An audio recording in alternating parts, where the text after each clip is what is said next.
자, 평화로웠을 것 같은 토요일 오후가요. 도로가 아수라장이 되고 말았다네요. 홍순빈 아나운서. 네, 경기도 화성시 한 도로에서 한 차량이 난폭 운전을 한다는 신고를 받고 경찰이 출동하는데요.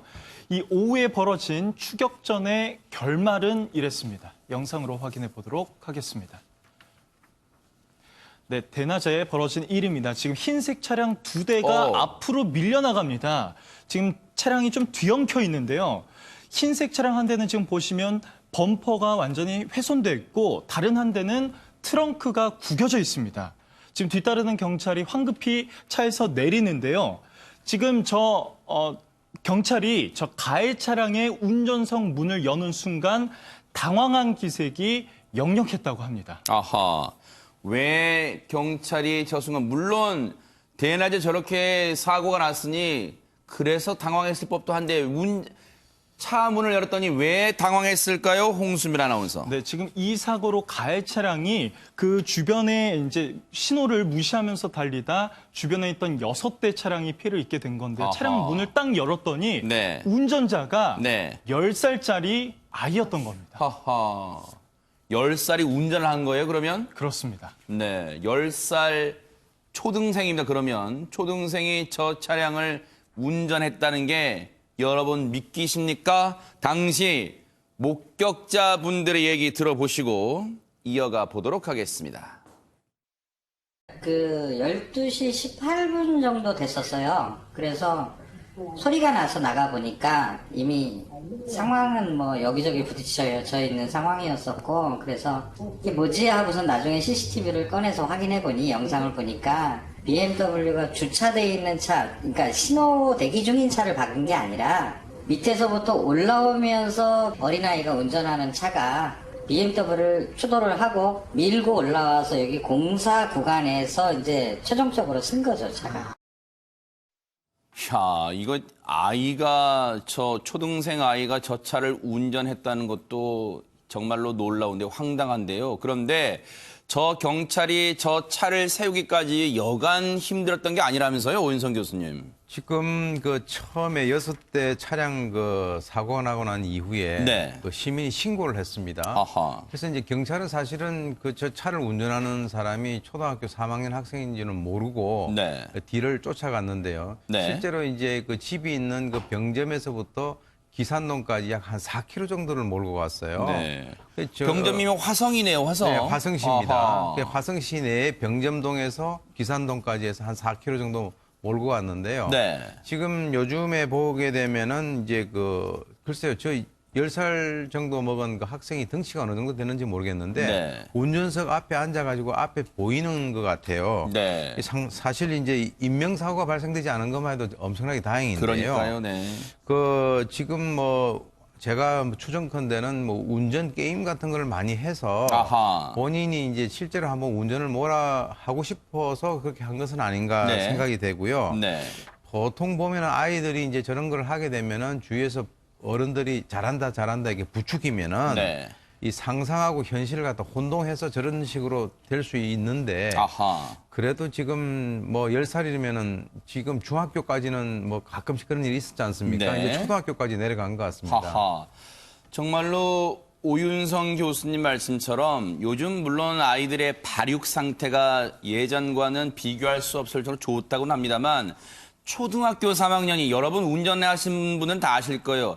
운전대는 잡을 수 있지만 이 발이 가속 페달 밟으면 웬만큼은 다리 길이가 길어야 된다는 얘기잖아요. 그런데 그 정도의 신체 구조가 됐는지는 모르겠습니다. 어쨌든 된 것 같아요. 왜냐하면 그러니까 저렇게 가속 페달 밟았겠죠. 그런데 장희영 교수님, 아이가 저런 행동할 동안 부모들은 뭐 했습니까, 그러면? 많은 분들 그 부분 아마 궁금해하실 네. 텐데 아마 이 초등학교 3학년 아이 입장에서는 나름 이걸 이제 그러니까 어린애라서 귀엽다고 표현하기는 좀 그런 일이긴 합니다만 아마 나름은 머리를 써서 계획을 하고 실행에 옮긴 것 같아요. 아마 아하. 그러기 위해서는 지금 의자 이야기 하셨습니다만 평소에 의자 높낮이 조정하는 것도 눈여겨봤을 테고 아하. 아버지가 어떻게 하는 것들도 눈여겨봤을 테고 왜 계획을 했다라고 추정을 할 수가 있냐면 그냥 이 자동차를 끌고 나온 것이 아니라 당연히 부모님 계시면 이게 불가능한 일이잖아요. 이날 이제 어머니와 함께 그 종교 교회에 갔고 네. 그 다음에 엄마한테는 집에 조금 일찍 가겠다 이렇게 이야기 이야기를 해서 집으로 먼저 옵니다. 그러니까 네. 어머니는 교회에 있고 아들이 집에 간다고 하니까 뭐 집에 가는 줄 알았겠죠. 그리고 아버지는 그냥 집에서 휴일이니까 좀 쉬고 계셨는데 아버지 몰래 집에서 이 승강机키를 가지고 몰래 나온 거예요. 네네. 그러다 보니까 슬쩍 뭐 가지고 밖으로 나가는 거에 대해서 뭐 아버지가 감히 뭐 이 아이가 자동차를 몰고 나가겠지라고 상상할 수 있는 하하. 여지가 전혀 없잖아요. 초등학교 네. 3학년이니까. 그러다 보니까 이 아이가 차를 가지고 갈 수 있었던 것이고 이래저래 아까 뭐 게임 이야기도 나왔습니다만 본인 입장에서는 굉장히 자신이 있었던 것 같습니다. 하하. 지금 엄마도 속이고 아빠도 속인 거예요. 이 초등학생이요. 그런데 저렇게 아빠 몰래, 아버지 몰래 자동차 비상열쇠, 우리가 보통 스페어키라고 하는 거, 그걸 가지고 나와서 운전을 했다고 하는데요. 경찰 얘기 한번 들어보실게요. 경찰도 너무 황당할 거예요. 경찰 얘기 들어보시고 이어가 보도록 하겠습니다. 신고는 저 지나가는 주민이 신고한 거야. 운전을 하고 싶어가지고. 피해 규모는 지금 파악 중에 있고요. 여기 통증을 호소하고 있는 사람이 있는데요. 개인적으로 치료를 받았는지 안 받았는지는 지금 나중에 확인을 해봐야겠다. 그런데요, 진짜 이게 그냥 넘길 사안은 아닌 것 같아요. 이 아이가요, 경찰 진술에서 최명기 원장님이 이랬답니다. 평소 운전 게임을 많이 했대요. 관련 영상도 많이 봤대요. 뭐 아마 요즘 유튜브를 얘기하는 것 같아요. 그런 영상. 운전을 해보고 싶어서 그랬다. 초등생 아버지도 경찰 진술에 그랬대요. 왜냐하면 초등생이니까 부모 입회하에 경찰 진술 조사를 받겠죠. 그러니까 아버지 그랬대요. 아들이 평소 레이싱 게임을 즐겼다. 이게요, 그냥 우리 아들이 평소 이런 거 좋아했으면 하고 넘길 사안이 아니야. 자칫하면 도로에서 큰 진짜 일이 날 뻔했습니다, 진짜. 네, 그 요 아이가 이제 초등학교 3학년이잖아요. 네. 초등학교 3학년까지는 아직 상상이랑 현실이랑 사이에 경계가 약간 희미한 점이 있어요.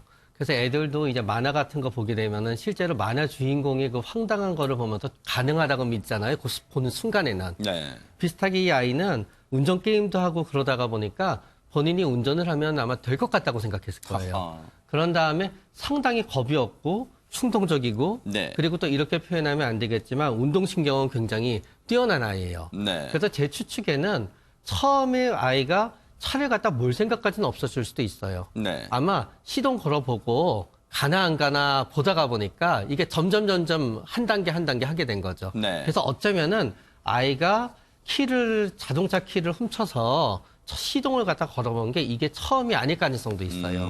이전에도 몇 번 해보고 아 이거는 브레이크는 이거구나, 엑셀레이터는 이거구나, 혹은 또 좌석은 이렇게 옮기는구나라고 하는 거를 갖다 네. 본인이 몇 번 해보고 네. 또 주차로 빼보는 건 과거에 해보고 네. 이날 아마 길까지 나온 날이 아닌가라고 하하. 생각이 되기도 해요. 네. 그런데요, 물론 이 아이만 탓할 수는 없을 거예요. 아이가 아직 판단력이 현실과 게임을 동일시하고 혼동해서 동일시할 수 있다고는 생각이 듭니다. 어쨌든 천만다행인 건 임방글 변호사님, 이 사고로 지금 물론 다치신 분은 계시지만 큰 중상은 아니라는 게 천만다행인데 이분들 그러면 혹시라도 어떤 피해 보상 받을 수는 있어요? 어떻습니까? 네, 우선 이 아이는 네. 10살인데 지금 만 9살로 이렇게 나오고 있죠. 아하. 우선 이 아이는 우리가 소년법상에 얘기하는 촉법 소년에도 해당하지 않습니다. 네. 10세에서 14세까지는 이제 촉법 소년에 해당이 돼서 이때 형사 처벌은 받지 않아도 소년법상 보호 처분을 받거든요. 네. 이 아이는 만 9세니까 이런 촉법 소년의 거기도 보호 해당이 안 처분도 돼요. 예, 받지 않아요. 그러니까 아무런 어떤 그런 처분이나 처벌은 받지 않는데 하지만 피해자들은 있죠. 아까 네. 말씀하신 대로 아주 크게 다치신 건 아니지만은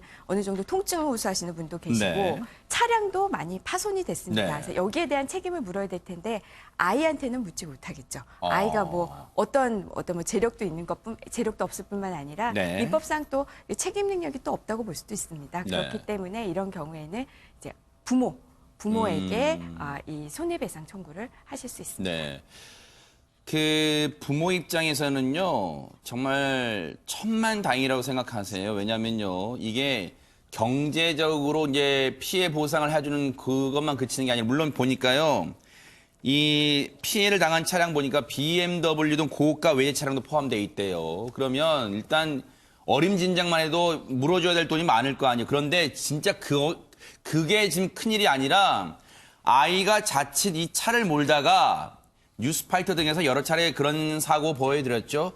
교차로 등에서 신호를 혹시라도 안 지키고 하다가 정말 오른쪽이나 왼쪽에서 오는 차랑 부딪혔다면 정말 돌이킬 수 없는 일이 벌어질 수도 있습니다. 그렇다면 차제에 이왕 벌어진 일은 이왕 벌어진 일이지만 앞으로라도 현실과 게임을 혼동하지 않도록 아이에게 부모님의 철저한 지도 교육이 필요해 보일 것 같습니다. 이게 단순히 그랬구나 너 게임을 좋아하는 거 하고 넘길 사안이 아니라는 점 분명히 교육을 시켜주시기 바랍니다.